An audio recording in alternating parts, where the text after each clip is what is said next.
Okay, so picture this. Two women. They're standing at the exact same starting line. I mean, identical. Same college degree, same starting salary, living in the same city. Now let's fast forward 10 years.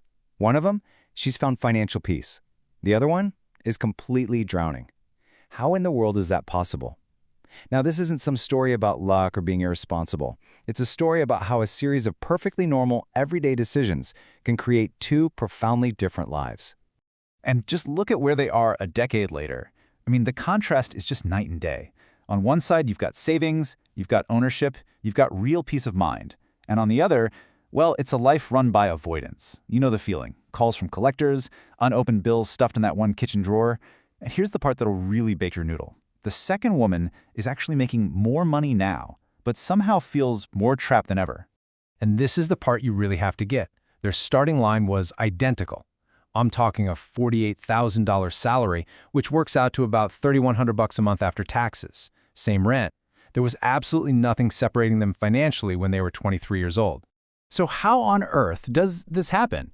To figure that out, we're going to follow the journey of one of these women. We'll just call her Maya, and we're going to trace the decisions that led her down this path of debt, one seemingly small, totally normal step at a time.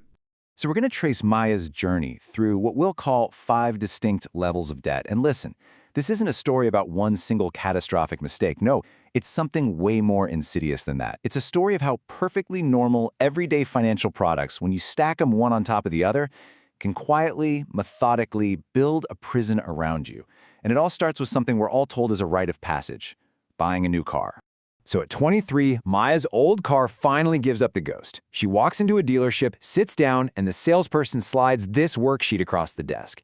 It's called a 4 square, and right here, this is where the magic trick or the manipulation begins. This thing is an absolute masterpiece of misdirection. It's specifically engineered to pull your eyes away from the big number, the total price of the car, and get you to focus on just one single box: the monthly payment. Because that number is designed to sound deceptively manageable. So Maya finances a $24,000 loan for a nice, respectable used car. She drives off the lot feeling like a real adult.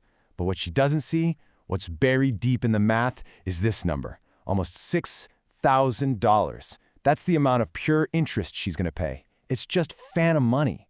Think about it. That's a 6-month emergency fund that will just vanish into thin air, paid for absolutely nothing more than the privilege of borrowing. And here is the immediate hit. Okay, so the monthly payment was $499, but the true cost of owning that car, insurance, gas, maintenance, is closer to $900 a month. And just like that, her comfortable margin is gone. The cash left over for food, utilities, savings, and, having a life, it's been cut nearly in half. She's just entered level 1. 6 months later, the next layer gets added on. An email pops into her inbox. Welcome to repayment. Yep, it's her student loans. And let's be really clear about this. Student loans are not a personal failing. They are the result of following the exact instructions we give to teenagers. Maya's $34,000 loan now adds another $386 payment to her monthly budget. And here's the cruel joke the system plays. The paperwork says 10 years. You'll be done in 10 years. But the reality for the average borrower? It takes 20 years to finally pay those things off. Because life happens, right? Payments get deferred, and all the while, that interest just keeps piling up. The system is designed for extension, not for escape. Okay, let's go back to Maya's budget. With that student loan payment now in the mix, she's left with just $635 a month for groceries, utilities, emergencies, for everything. The margin for error is basically gone. Now, she's not in a full-blown crisis yet, but you can feel the walls definitely starting to close in. Then, an unexpected car repair for $740. And just like that, she's at level 3, credit cards. She has to put it on a card with a ridiculously high interest rate. And this, right here, is how the trap springs shut. Just look at these numbers. Of her $64 minimum payment each month, $54 of them are completely vaporized by interest. A tiny $10 actually goes toward paying down what she owes. It's like trying to bail out a sinking boat with a teaspoon. So by age 29, Maya's gotten a raise, and she's feeling that familiar pressure to stop throwing money away on rent. So she talks to a mortgage broker, who tells her she's approved for $310,000. He says it like it's a diagnosis of perfect financial health. And for Maya, that approval feels like ability. So she finds a house for $295,000 and drains her savings for the down payment. But here's what the broker doesn't exactly put in shiny letters on the brochure. The mortgage payment itself is just the tip of the iceberg. It's the number you see. Lurking below the surface are all the other costs of owning a home: property taxes, homeowners insurance, a fund for when things inevitably break, and something called private mortgage insurance, which is basically a penalty for not having a 20% down payment. The real all-in cost of her housing is nearly $2,800 a month. And this is the moment the math finally breaks. It's the point of no return. Even with her raise, after paying for the house, the car, the student loans, and the credit card minimums, Maya's budget isn't just tight anymore. It's officially broken. She is now negative $667 every single month. Just let that sink in. She is going backwards financially, just by paying the bills for the normal life she was told she could afford. This is level 5.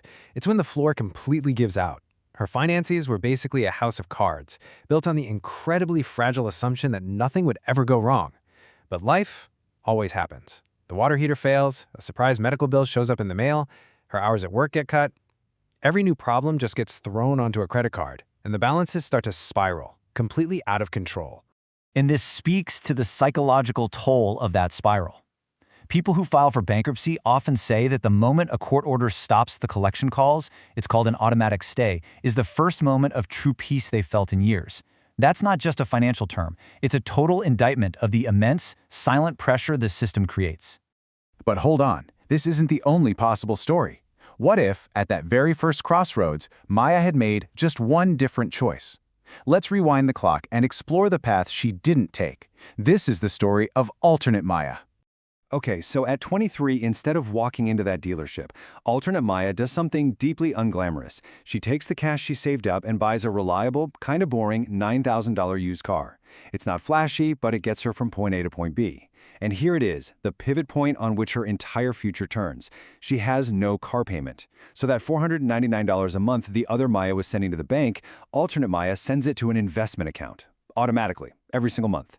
It's this small, quiet act of rebellion against the normal path.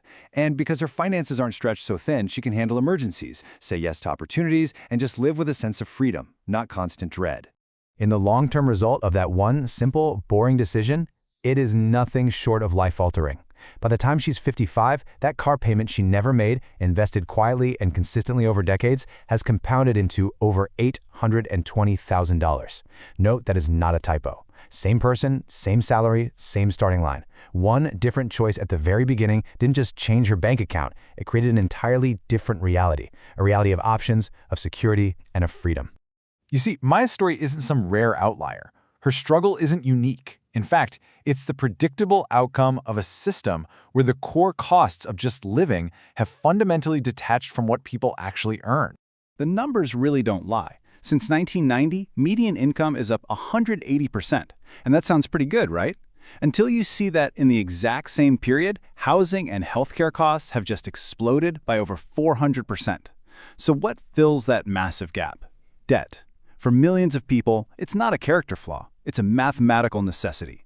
And the opportunity cost, the wealth that is being siphoned away from people is just breathtaking.